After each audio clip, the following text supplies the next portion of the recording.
driver of a train, and I ride on the footplate, there and back again. Under bridges, over bridges to our destination, passing through the countryside, there's so much to be seen. Passengers waving as we steam through the station, stoke up firemen for the signal is at green.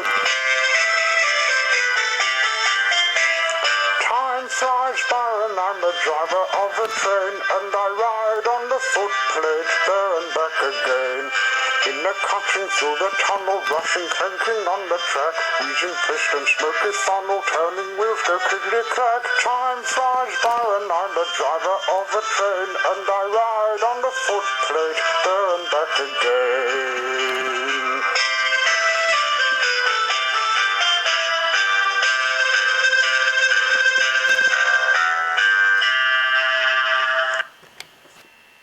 The Little Engine That Could and the Fire Rescue.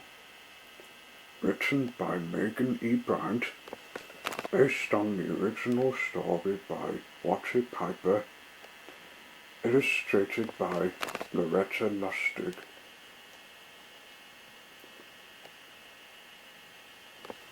One Saturday morning, the little engine that could set out to visit a good friend, Fire Truck Fred, at the Piney Vale Fire Department. "Hello, Little Boo," Fire Truck Fred called. "Hello, Fred," replied the Little Boo engine. Two black and white Dalmatian dogs ran out of the station. They barked happily when they saw the Little Boo engine. She laughed.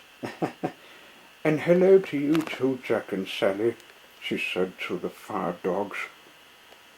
Just then, Chief Dan came out of the fire station. "Hello there, Little Boo. Ready for your tour?" The Little Boo engine nodded happily. Chief Dan was going to tell her all about the firehouse. "Well, on the first floor, there's an office, a classroom, and a garage," Chief Dan began. "The garage is my room," Fire Truck Fred added. "That's where I get washed and checkups from the mechanic. That's also where I rest when there isn't a fire to put out. Now the second floor is a lot like a regular house," Chief Dan continued. "There's a kitchen, a dining room, and a big dorm room where the firefighters sleep. There's also a locker room, a bathroom, a TV and game room, and a gym. You see, Little Boo, there are always firefighters at the fire department, even when there isn't a fire to put out. So, they need places to eat, places to sleep, and things to do while they're waiting." "Wow," said the Little Boo engine. "I never knew there was so much going on at the fire department." Suddenly, a loud alarm pierced the air. "Chief Dan," yelled a firefighter, "there's a two-alarm blaze. The Twin Oaks train station." "The Twin Oaks train station?" the Little Boo engine exclaimed. "My friend Rosie, the red engine, lives there." "Don't worry, Little Boo," said Fire Truck Fred. "We're going to do everything we can to keep everyone safe."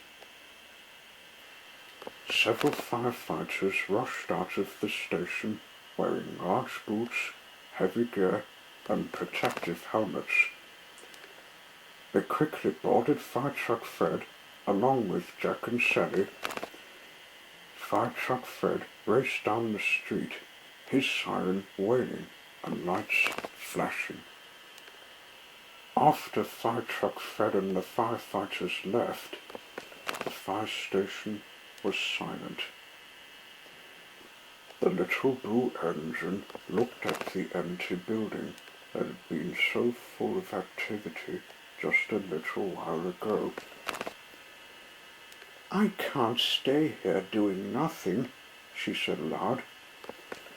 There must be something I can do to help.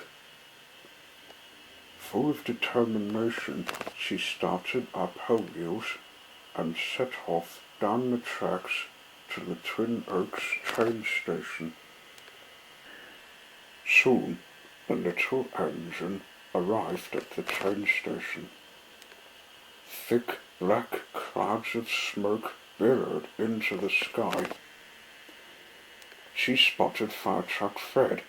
"Fire Truck Fred," she called out loudly. "What can I do to help?"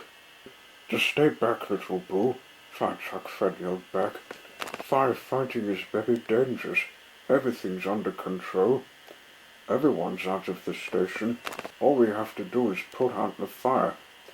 Okay," the little blue engine replied, relieved that everyone was safe. She saw Rosie, the red engine. "Oh, Rosie, I'm so glad you're okay," she called to a friend. The little blue engine backed down the tracks, stopping in front of a storage shed not far from the train station. There, she could see the firefighters spraying powerful blasts of water at the fire. And the ambulance and Dr. Beth had also arrived to make sure that all the people who had been inside the station were fine. Everyone had a job to do. Everyone was helping out. Everyone except the little blue engine. Just then, the little blue engine heard loud barking. She looked around. It was Jack and Sally. The two dogs stood in front of the little shed. They barked again and began to whimper. "What's wrong, Sally? What is it, Jack?" the little engine could ask. And then she saw smoke was coming from the shed. The little blue engine could hear a faint whimpering sound. Someone was trapped inside. Uh-oh. A furry brown face appeared in the window. It was a dog. "Oh no!" the little blue engine exclaimed. Now she knew why Jack and Sally were barking. They were trying to attract help for the poor dog trapped in the shed.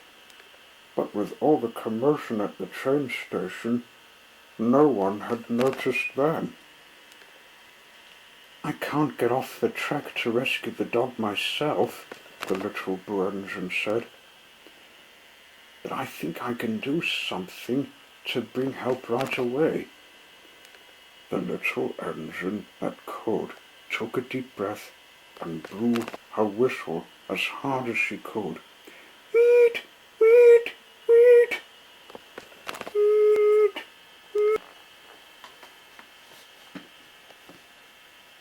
Fire Truck Fred and Chieftain looked up at the sound of the little blue engine's whistle.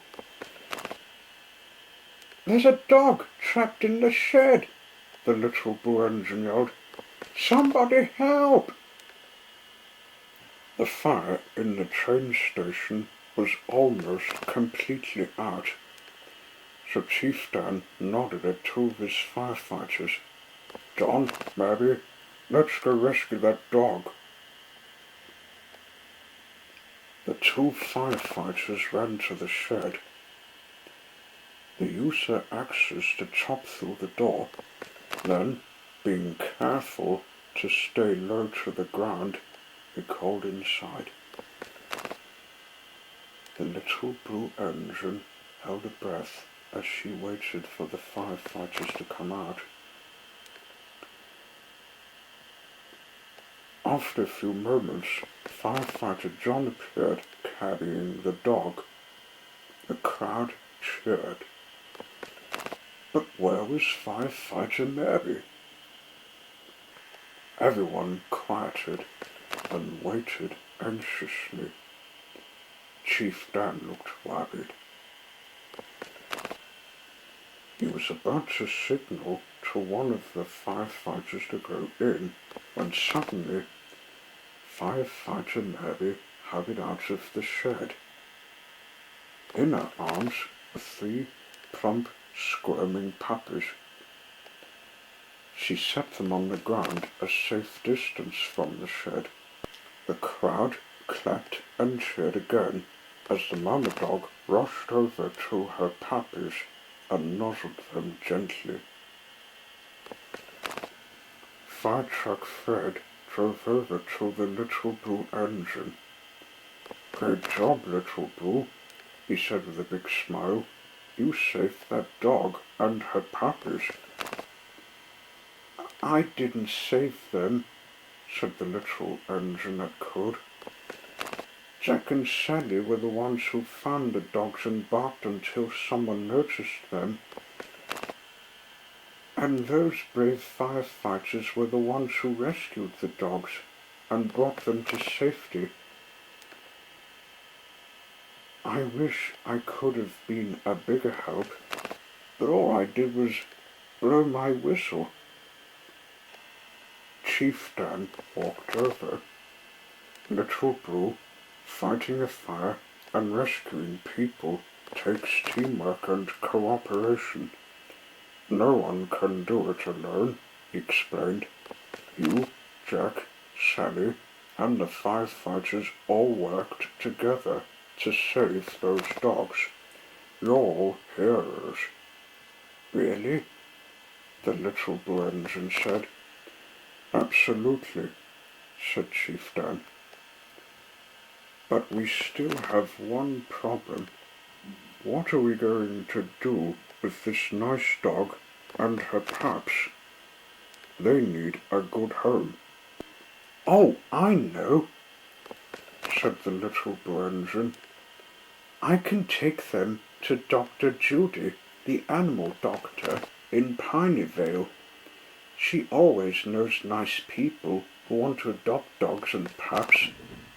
"Great idea, Little Blue," said Firetruck Fred. Chief Dan carefully settled the mama dog and her puppies into the Little Blue engine's cab before climbing aboard Firetruck Fred. "Thanks for your help, Little Blue," Chief Dan called as they drove off. Firetruck Fred beeped his horn.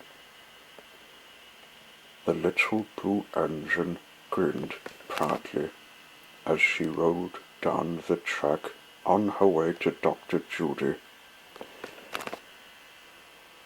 Now she knew that she really had helped today by working together with her friends. "I've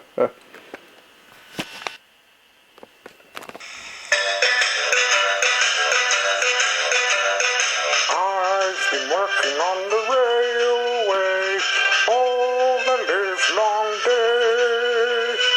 I've been working on the railway to pass the time away. Can't you hear the whistle blowing? Rise so early in the morn. Can't you hear the whistle blowing at the crack of dawn? Down the road to blow, down the road to blow, down the road to blow your horn to me. Down the road to blow, down the road to blow, down the road to blow your horn to me. Someone's in the kitchen with Dinah. Someone's in the kitchen, I know. Someone's in the kitchen with Dinah. That's where the food can go. P-I, biddly-I-O, P-biddly-I, biddly-O.